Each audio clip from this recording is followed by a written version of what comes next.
Assalamualaikum warahmatullahi wabarakatuh. Standar manajemen risiko adalah seperangkat pedoman, prinsip, prosedur, praktik terstandarisasi yang dirancang untuk mengidentifikasi, mengevaluasi, mengelola, memantau risiko yang dapat mempengaruhi dari tujuan mereka.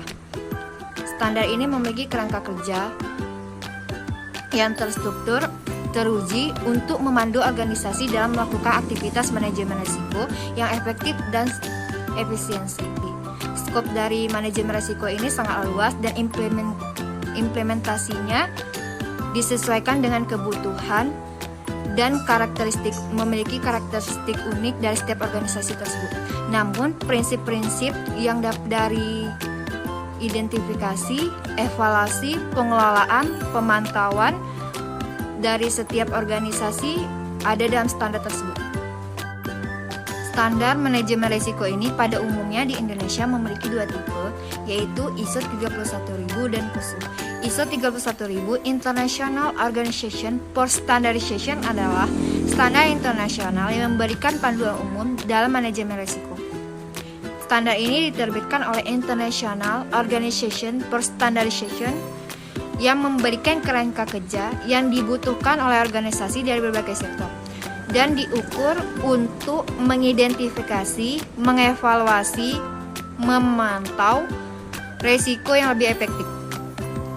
Penerapan ISO 31000 ini pada umumnya di Indonesia digunakan di berbagai sektor industri dan organisasi pemerintahan seperti perusahaan multinasional, BUMN, industri keuangan, organisasi pemerintahan, dan lain sebagainya.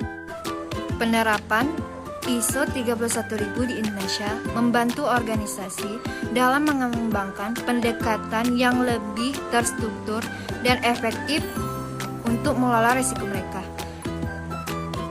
sehingga meningkatkan kemampuan mereka untuk mencapai tujuan bisnis dan minimalkan potensi kerugian. Meskipun tingkat pengelolaan bisa bervariasi antar organisasi, namun ISO 31000 tetap menjadi kerangka kerja yang berguna bagi banyak entitas di Indonesia untuk meningkatkan tata kelola risiko mereka. KOSO adalah singkatan dari Committee of Sponsoring Organization of the Tradeway Commission. KOSO adalah organisasi swadaya yang didirikan pada tahun 1985 di Amerika Serikat. Tujuan utama dari KOSO adalah untuk menyediakan panduan dan bimbingan kepada organisasi dalam meningkatkan tata kelola perusahaan, kontrol internal, dan manajemen risiko. Salah satu kontribusi terpenting KOSO adalah pengembangan kerangka kerja internal control Integrated Framework yang pertama kali diterbitkan pada tahun 1992 dan kemudian diperbarui pada tahun 2013. Kerangka kerja ini dikenal secara luas di seluruh dunia dan digunakan oleh organisasi untuk mendesain, mengimplementasi, dan mengevaluasi sistem kontrol internal mereka. Selain itu, KOSO juga telah mengembangkan kerangka kerja Enterprise Risk Management atau ERM yang dikenal sebagai KOSO ERM Framework. Kerangka kerja ini memberikan panduan bagi organisasi dalam mengelola risiko secara terintegrasi di seluruh entitas.